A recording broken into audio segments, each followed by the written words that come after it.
Bonjour à tous et merci de nous rejoindre sur Futur TV pour cette nouvelle édition de la rédaction. Tout de suite les titres. Des chars turcs sont entrés dans Al-Ray. Ankara poursuit son soutien aux rebelles de l'opposition syrienne dans les combats contre le groupe État islamique.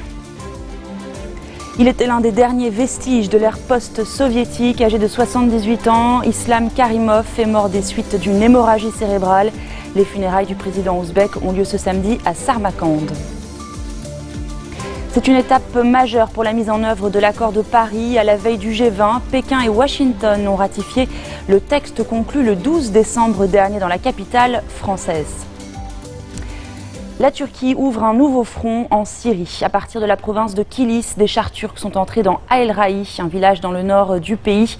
Objectif, soutenir militairement des rebelles de l'opposition syrienne dans leur combat contre le groupe État islamique. Ankara a lancé une vaste offensive le mois dernier dans la région. Elle entend sécuriser ses frontières et stopper ainsi la progression des milices kurdes. Et puis dans le sud-est de la Turquie, de nouveaux combats ont fait près de 20 morts la nuit dernière. 8 membres des forces de sécurité turques et 11 combattants séparatistes du PKK ont été tués au cours d'affrontements dans la province de Van, près de la frontière avec l'Iran. Ils font suite à une nouvelle journée de violence dans le sud-est turc à majorité kurdes, pendant lesquels 27 militants du PKK et au moins 7 soldats ont été tués. La Turquie s'est lancée en juillet 2015 dans une guerre synchronisée contre les djihadistes de Syrie et les séparatistes kurdes, malgré la trêve proclamée 2 ans et demi plus tôt par ces derniers. Au Liban, Mohamed Machnouk s'entend avec Suklin pour le ramassage des déchets médicaux. Le bureau de presse du ministre de l'Environnement a publié ce samedi un communiqué concernant le retrait définitif de ces détritus selon des moyens scientifiques et écologiques sains. Cette déclaration fait suite aux propos sur l'arrêt de l'association Arc-en-Ciel de retirer les déchets des hôpitaux qui causent des risques d'infection. Restez des nôtres, on se retrouve dans quelques instants.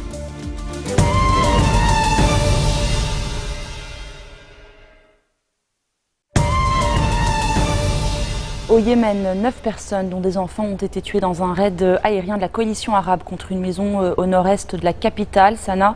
Il n'a pas été possible de vérifier de sources indépendantes le bilan de ce raid, le dernier d'une série d'attaques similaires attribuées à la coalition et dirigées contre des cibles civiles selon les rebelles. Mercredi, ces derniers ont fait état de la mort de 16 personnes, dont des femmes et des enfants, dans des frappes de la coalition contre une maison à El San, un village de la province de Saada, le fief des Houthis situé au nord de Saada. Il était l'un des derniers vestiges de l'URSS et de l'ère post-soviétique. Islam Karimov est mort depuis plusieurs jours, mais la télévision d'État a attendu hier soir pour confirmer la nouvelle. Le président ouzbek est décédé à l'âge de 78 ans des suites d'une hémorragie cérébrale. Après 26 ans de pouvoir, sans partage, sa mort plonge le pays dans l'incertitude quant à sa succession. Le récit de Florence Tomaso. Un tapis de rose pour celui qui fut l'unique président de l'Ouzbékistan indépendant. Le corbillard qui transporte le corps d'Islam Karimov remonte lentement la grande artère de la capitale Tachkent. La foule est nombreuse pour saluer l'homme fort du pays décédé à l'âge de 78 ans. Pour ses partisans très émus, comme pour les leaders de la région, la disparition de Karimov est une énorme perte, car durant un quart de siècle, il a garanti la stabilité du pays. Mais l'homme était plus que controversé. Arrivé à la tête de cette république soviétique avant l'indépendance en 91, il parvient à se maintenir au pouvoir quand le bloc communiste implose. Il cible alors ses opposants. Selon Human Rights Watch, les prisonniers politiques se comptent par milliers. La torture est une pratique courante qui vise à la fois journalistes, opposants et activistes. En 2005, les forces de l'ordre répriment une manifestation dénonçant la corruption.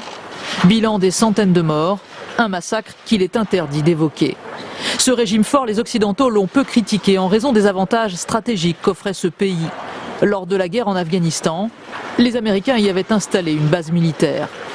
Islam Karimov disparu, sa succession est donc ouverte. Elle se jouera vraisemblablement entre le Premier ministre et le vice-premier ministre, 2 hommes rivaux. En attendant, le président du Sénat va assurer l'intérim. Le pays lui observe 3 jours de deuil national. Aux Philippines, un attentat à la bombe a fait 14 morts sur un marché de Davao, la ville où le président actuel a été maire pendant 2 ans.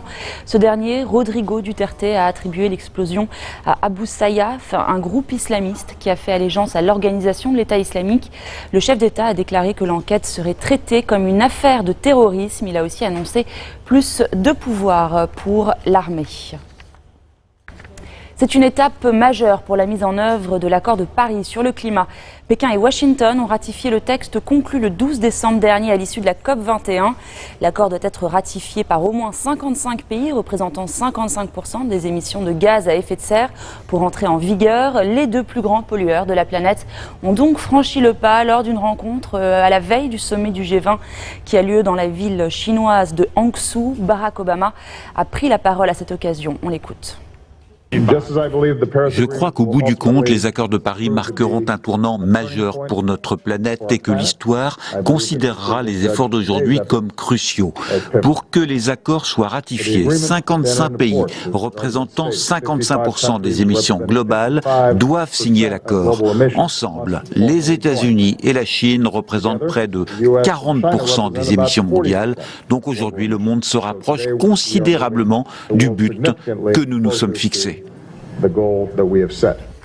Au Gabon, Jean Ping se déclare président de la République. Le principal adversaire d'Ali Bongo à la présidentielle exige un nouveau comptage des voix. Le résumé d'Olivier Boulenc. Jean Ping reste déterminé. Il affirme avoir gagné l'élection présidentielle. Le monde entier connaît aujourd'hui qui est le président de la République gabonaise. C'est moi, Jean Ping. En tant que président élu, je suis naturellement très préoccupé par la situation de notre pays qui évolue vers un chaos généralisé. Depuis l'annonce des résultats contestés, Libreville est sous tension. En signe d'apaisement, les autorités ont relâché des leaders d'opposition. Une vingtaine de personnes qui ont été retenues 36 heures au QG de campagne de Jean Ping. Le président Ali Bongo a appelé dans une interview accordée à France 24 son rival à ne pas encourager les violences. Nous sommes dans un état de droit avec des possibilités pour chacun d'exprimer son point de vue. Et si on n'est pas satisfait d'une situation ou d'une autre, eh bien, il existe des juridictions devant lesquelles on peut se présenter. Une invitation à se tourner vers la Cour constitutionnelle. Mais Jean Ping continue de demander à ce que les votes soient recomptés bureau par bureau. Le pouvoir gabonais s'y oppose formellement, invoquant la loi électorale du pays qui ne prévoit pas cette procédure. Et c'est la fin de cette édition. Voici le rappel des titres qui ont marqué l'actualité de cette journée. Des chars turcs sont entrés dans El Raï. Ankara poursuit son soutien aux rebelles de l'opposition syrienne dans les combats contre le groupe État islamique. Il était l'un des derniers vestiges de l'ère post-soviétique. Âgé de 78 ans, Islam Karimov est mort des suites d'une hémorragie cérébrale. Les funérailles du président ouzbek ont lieu ce samedi à Samarcande. C'est une étape majeure pour la mise en œuvre de l'accord de Paris. À la veille du G20, Pékin et Washington ont ratifié le texte conclu le 12 décembre dernier dans la capitale française. Merci de votre attention. Retrouvez-nous tous les jours à 16h40, heure de Beyrouth. Vous pouvez également nous suivre en ligne sur notre site web ou en téléchargeant notre application mobile. Excellente soirée.